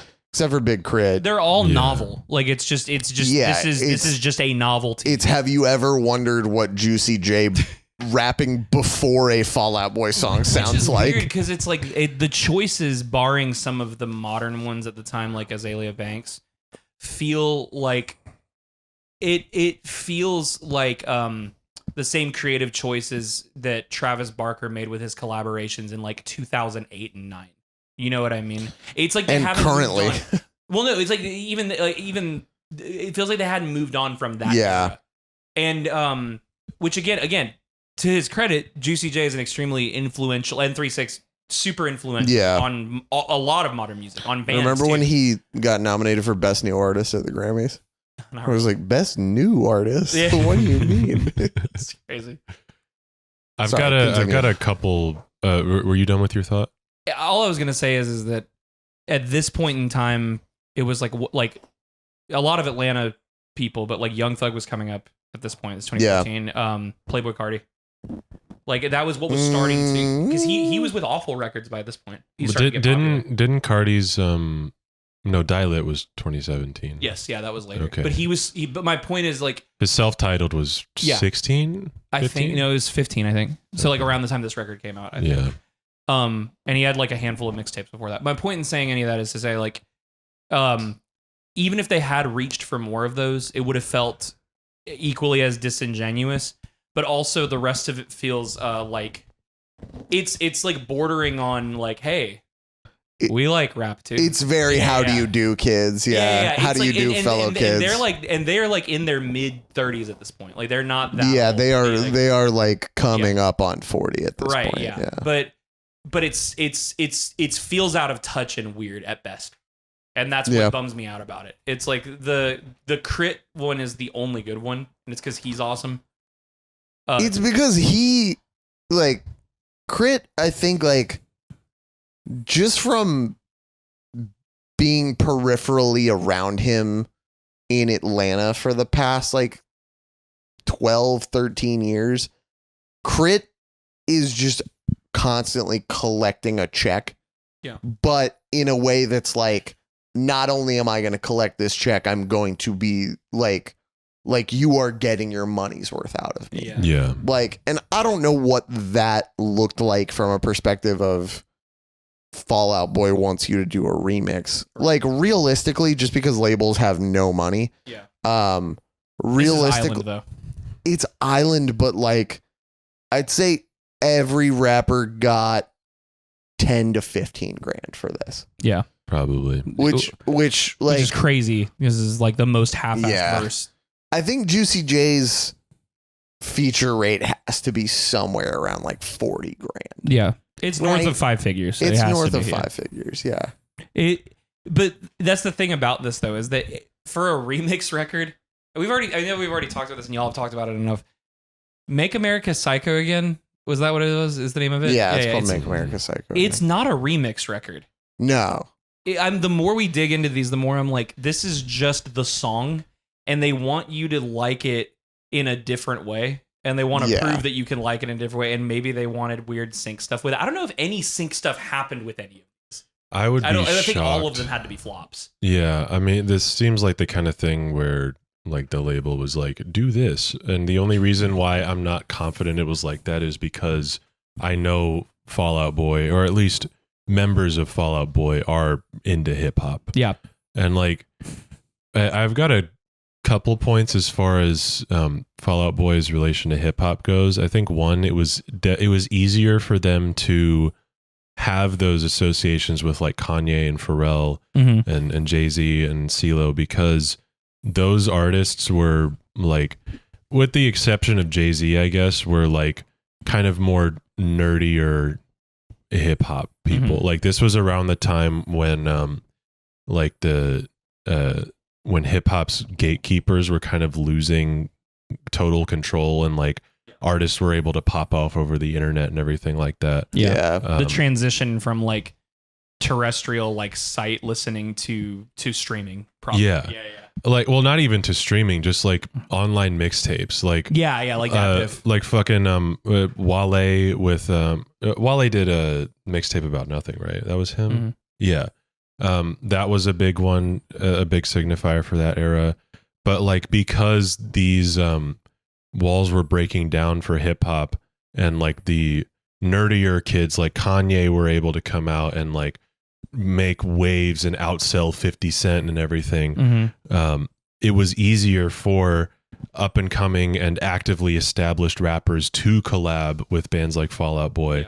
Not only because Fall Out Boy had the taste to pick a good rapper to feature on their shit, but because those rappers would also, they probably came up on music like that in addition to all of their other influences. So they probably also liked Fall Out Boy. Peripheral to alternative subculture. Yeah. Like just being around it. Yeah. It's like how like Odd Future was friends with Trash Talk. Yeah. And like Kanye, like he grew up in Chicago as well, and his parents were college professors. Like he grew up pretty affluent and like pretty divorced from the typical at the time typical image of the rapper from the streets, like coming the gangster rapper coming from nothing and everything. So it would make sense that trap falling out the coop, falling out the coop, positively tumbling out the coop. It would make sense not only because of that upbringing, but because Kanye is from Chicago, that he would not only give a shit about Fall Out Boy, but like them enough to agree to a collaboration like that. But the landscape had changed by 2015. Like fucking Bad and Bougie had just come out, and this was when bands were not the biggest thing anymore. Rappers started becoming the biggest thing.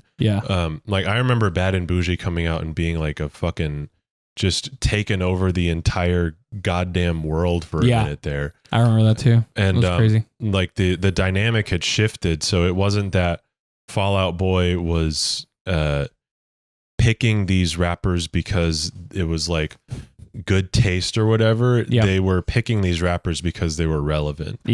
And if they were picking them at all. So like that, it's not that Fall Out Boy themselves changed that much. It's that the landscape around them changed to the point where that kind of collaboration just didn't make as much sense anymore. Like like Kanye remixing This Ain't a Scene or Jay-Z on Thriller. That didn't make as much sense anymore. Especially not to the eyes of a label. That decision with Thriller was like 2007, like right off the heels of like the biggest like landmark moments for him in that culture. You know what I mean? Like think about like Collision Course. Collision Course was like before that.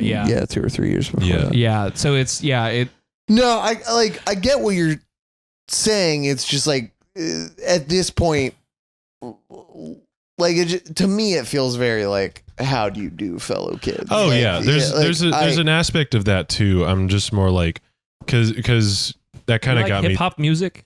It got me thinking about like the cultural dynamics of how this kind of thing became more of an acceptable move, because I don't we're trying to figure out how it happened, like coronavirus, you know, Yeah, like pretty we're like, was it a lab we still leak? don't know what Like, happened, yeah. you know, like, so I was just kind of interested in figuring out how that dynamic shifted, because back when Infinity on High came out, there's no chance they pull a Make America Psycho again. No. Yeah. Zero shot that ever happens. So that was my first point. And then my other point was that there's kind of a range of giving a shit as far as the rappers contributing verses to these. Yeah. Crit at the top. And then I'd say like Migos at the bottom. Yeah. Yeah. It was just one Migo and his verse was god awful on purpose. And I'd say like, what song was that? That was Irresistible. That's right. That's so funny. And it's kind of funny because Crit, you can tell in both writing and performance, he really gives a fuck. Mm-hmm. And Migos, you can tell in both writing and performance, they could not care less. Juicy J falls in the middle. Yeah. Because he sounds like he's like having an amazing time. But these lyrics are so bad. It sounds like, my guess is that he had just finished up a song he was really excited about, and then he was like, oh, right, I got to knock out that Fall Out Boy thing. I did it real quick. Yeah. And I mean, he summed it up at the beginning. I mean, with all this bread, I need a bigger stomach. Yeah. With all this bread, I need a bigger stomach. With this $15,000 check. With all this bread, I need to slap my big round belly and burp really loudly and everything. There's no way Island is pulling out 50 bands for these guys. No, there's no way Island especially for a whole pulling album. a Cardi feature. Yeah, for a whole album's worth of them too. No. Azalea was what, like, how many? She only had one album out by this point, right? Broke with Expensive Taste was the only thing I think she had out. Period. Yeah. So they were just like, let's just put her on this one song. Let's update it for the modern era. So good right now. Boldy James remix. This is like Heaven, Iowa, West Side Gun remix. Hey yo! I wish they would have gotten Asher Roth. That would have just made this so much better. Yeah, like 5 years after I Love College. Like he played 6 a.m. Mulholland Drive.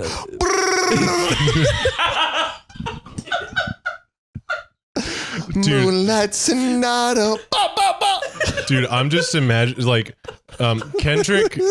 Kendrick brought Cardi out for the Atlanta show of his tour, and I was there with Chance. Yeah. And the rapper? I'm so jealous. The rapper. Who we'll talk about on the Patreon. So true. Yeah. I was there with Chance the rapper, not my guitarist, and he brought out Cardi, and all Cardi did for his verse on like one of the like 3 songs they did together on I Am Music was just fucking yell at the top of his lungs. He just went ah like 18 times, and it was really funny. But I'm just imagining him doing that over the title track for So Much for Stardust. Him just screaming. Yeah, he did not say a single word. He just screamed at the top of his lungs. I Am Music is a record that is just clipping the master fader at all times. Yeah, but in like a fun way. Yeah. I've only listened to like I couldn't get through the whole thing. I like him. I was not crazy about that record. Anyway, how do we feel about this remix, guys? 1. Because I enjoyed talking about it with my friends too. Yeah. I'm giving Certainly it better than a -5. Yeah, definitely better than a -5. I'm giving it a 1 because it's really funny, and that's the like. I don't want to ever listen to this again, like in its entirety. No. Like, do you think I'm going to sit here and listen to Centuries, but like thinner? Yeah. After a Juicy J verse? Fuck no. Do you guys remember the Twitter account that was like random duets? No. It was a bot that would just tweet like these like insane like pairings of just random duets, and it'd be like Richard Cheese and Vanessa Carlton hit the stage with their rendition of Eye of the Tiger or whatever. But the best one of all time was Mike Patton and Sheryl Crow entertained the troops. And I forget which cover it was, but it was Mike Patton and Sheryl Crow entertained the troops. It got me so good. Mike Patton entertain the troops. That's so But like awesome. that's what this is. It's like Juicy J and Fall Out Boy play to no one. Yeah. It's like of, you know those really old like English singer records where it's like like Richard by request only. Yeah. Yeah. Captain Leonard sings the hits. You know, Yeah. Oh God. Juicy J sings Fallout Boy. Little Tiny plays the blues. I'll give this one a 4. And the only reason it gets 1 point more than Centuries, the song, is because the ad libs are so fucking funny. Yeah. Like I love also not even an ad lib, and I'm still standing like a set of crutches. Yeah. Things that stand. Yeah. Things that That's the first thing I think of. Things that thing stand that up on their own stand. crutches. Crutches. Dude, Fuck like, yes, yeah, dude. I fucking love crutches. I'm I'm still standing like those. I'm still like It reminds me of watching that. What's up? Yeah, that Do trunk you want looks to look like at my penis, or do you want to look at this blue elephant? It looks like Holy. the same thing. Like it looks, Yeah. its legs look like. looks like you got a blue ass penis, bro. Looks like you got the Cookie Monster cock. Joe Rogan ain't Looks got like shit on me. It does kind of look like his balls and cock. Yep. Don't you forget it. What were you saying about the remix, about the crutches? I'm standing up like crutches. I don't remember. Standing up like crutches. It reminds me of. Did you guys ever watch the video of Tim Pool interviewing the head of Mega Upload, and him like taking him to his studio and like showing him his rap song that was fucking terrible? No, that's crazy. I'm trying to make that. I need to post that on Twitter to make it go viral. That's 'Cause insane. This is pre-conservative Tim Pool. It was when he still worked for Vice. Well, he's probably still conservative. If He's still wearing that fucking beanie. I'll tell you that much. Take that shit off, brother. Shave the head. Go bald, pussy. If you take that shit off, there's a hole. From when I punched him Look as at that. hard as I could on the top of his head. Tim Pool, if you're hearing this, I'm coming for you. Tim Pool, if you're hearing this, gonna take your fucking I'm beanie coming. Tim off. Pool, if you're hearing this, you might want to feel your ass. I was just there. You might want to feel your Do we even ass. talk about this music video? What's the music video for this? It's there in the They're arena. It's like a bunch of cameos. I don't fucking give Oh, a I hate shit. that. Yeah, no, that video sucks. Well, you know what's Whatever. sad is it might be Remembered the what it best part of the thing. Honestly, it actually might be.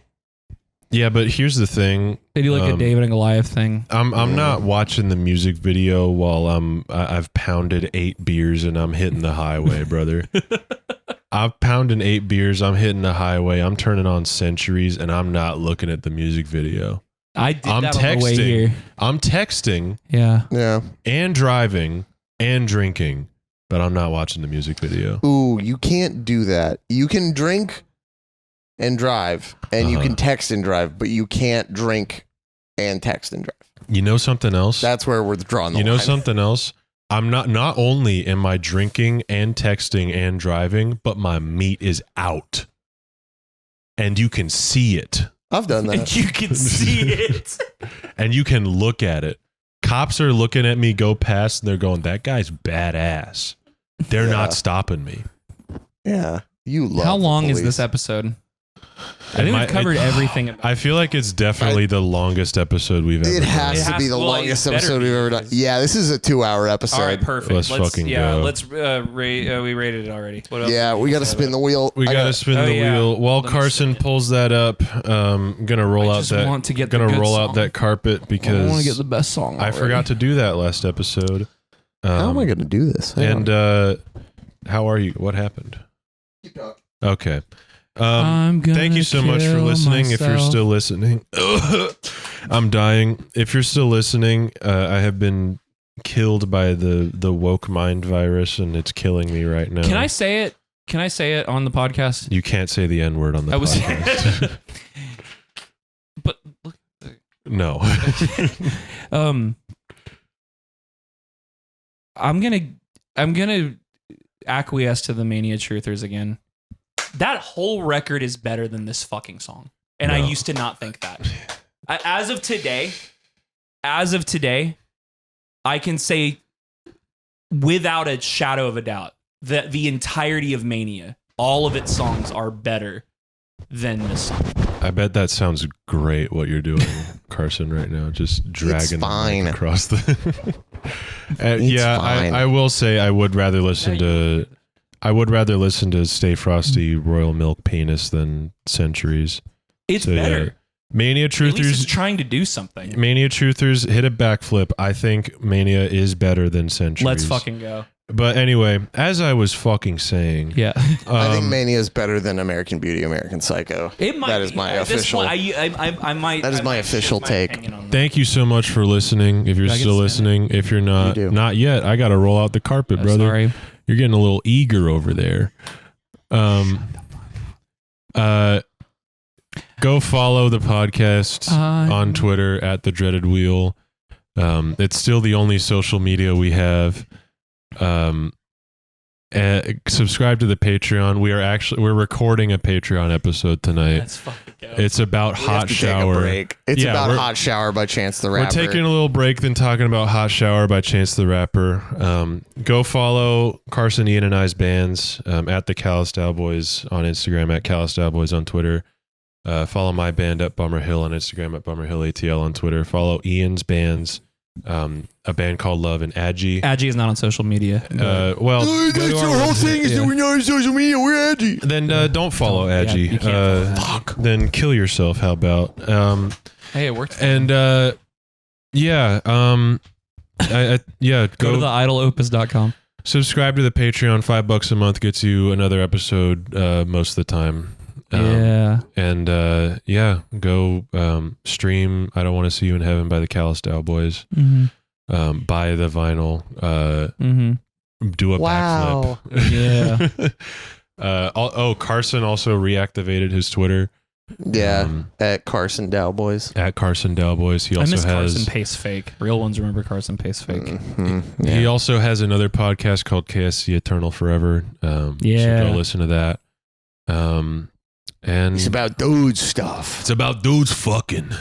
Yeah. Two guys. Yeah. And if you see me in the street, all right, spin the wheel, Adam, whatever your fucking name is.